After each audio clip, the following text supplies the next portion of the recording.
Mayroon kita sa mga expansion program. So ini po hali po ini sa National Electrification Administration na may gina-extend po sinda na loan or igwa po sinda sin mga gina-extend na subsidy fund. So kung nano lang po ang i-release sa aton, may specific project po ina na kundiin ina na specific project adto po ina na kwarta gastos po ina dito sadto na specific project.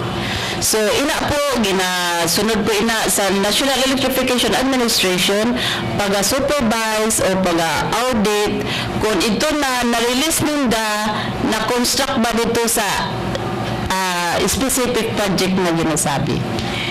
Okay, thank you, Mamila.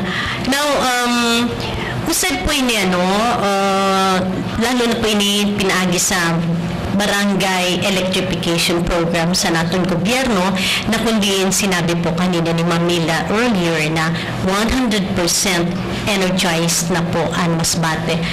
Pero sabi ko po when I was information training officer, nag-hold po kami seminar para po didi sa mga member consumers. Ginaklaro po namon na dako po gayud mama participation kag commitment sa aton miyembro konsumidores. Ini po na pagbutang namon san linya po lalo na po sa harayo ng mga barangay. Igwa po kita sa ginasabi ng mga residual problems or pagkatapos po sana di ba Mamila ito turn over ina sa aton sa NEA. Okay, naging sa masel ko niyan pag-aari na yan sa masel ko. Salamat kay nakatindog kita, nakapailaw kita sa lusad na barangay na wala kitang ginastos with the support sa NEA. Pero ang dili po aram san tao. Kaupod po paghatag pag-turn over sa linya, man po ang responsibilidad.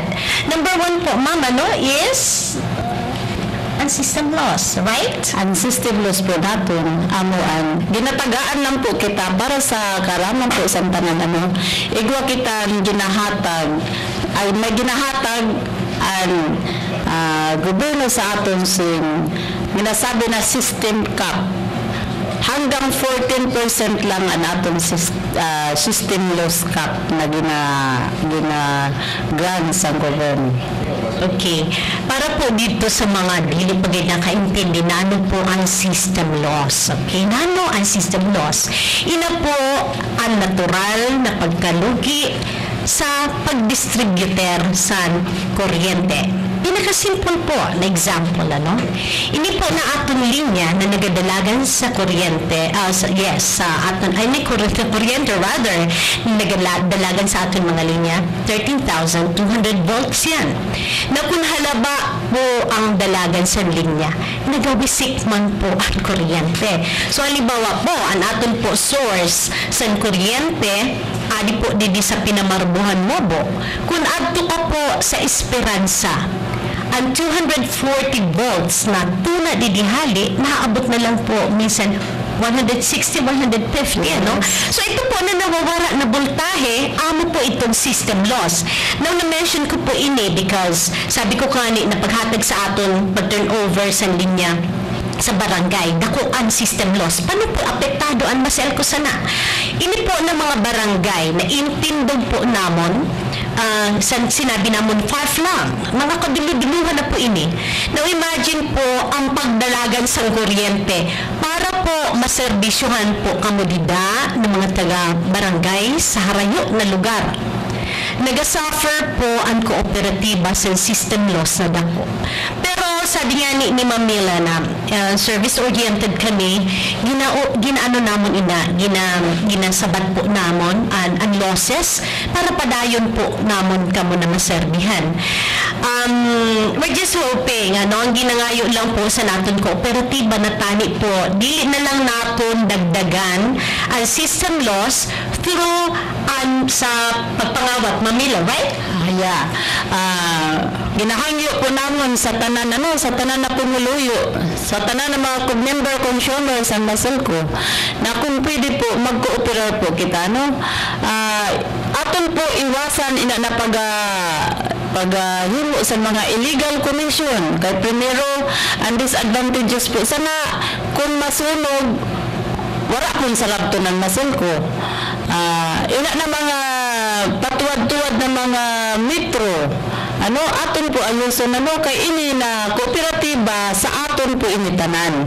Kita po ang nakabenepisyo sa ni buruligan ta po, dili po naton sang kooperatiba sabi na ilagay sa alanganin. So magburulig po kita para ang katuyuan po nato para mag-unlad ang aton serbisyo sa maselko. Kaya magburulig po kita. Ginamyo po namin sa tanang mga member consumers na iwasan po na ng mga illegal connection.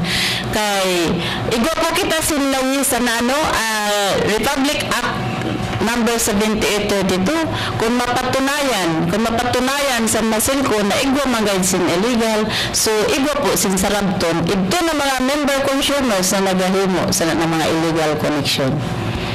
Okay, thank you, Ma'am Mila. Earlier, Ma'am Mila, balik kita sa nature kag sa background sa maselko. So 33 years na maselko. Wow. Nakita ko manggayod. Kita ko naman despite na damo-damo po si naga-komentar sa aton, yan na siguro dili man minda ma-deny na dako man ang contribution sa maselko sa prosperity sa aton banwa, sa nato syudad. So, ang maselko po under po siya sa NEA, ma'am, National Electrification Administration. Okay po. So, pwede po mag-expound po niyo. Nano po talaga, pag sinabi nato na ang maselko under sa NEA, nano po talaga ang inda talaga function over maselko? Nano ang in the sense of control sa maselko? Okay. Ang maselko po, under the creation of PD 269, na-create po ang mga electric cooperatives in the Philippines. Ang maselko among the 119 electric cooperatives in the country. Ang nature po sa maselko is to distribute electricity to member consumers regardless of race, creed, sex, social status, or belief. Ang maselko po is non-political party. So, nasabi ko na kanina na ang maselko ay non-stock, non-profit, and service-oriented cooperative. So, ang franchise area sa maselko is composed of 14 municipalities. Ginasabi ko kanina. Sabto po ang maselko, ang power supplier sa maselko, amo ang National Power Corporation. Pero by virtue po sa mga inasabi na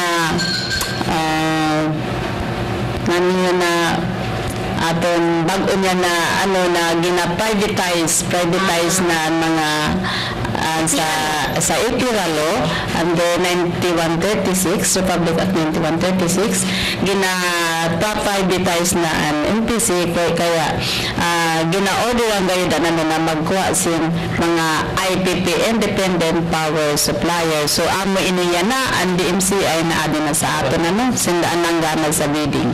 So, Mamila, siguro dili makita na siya yan.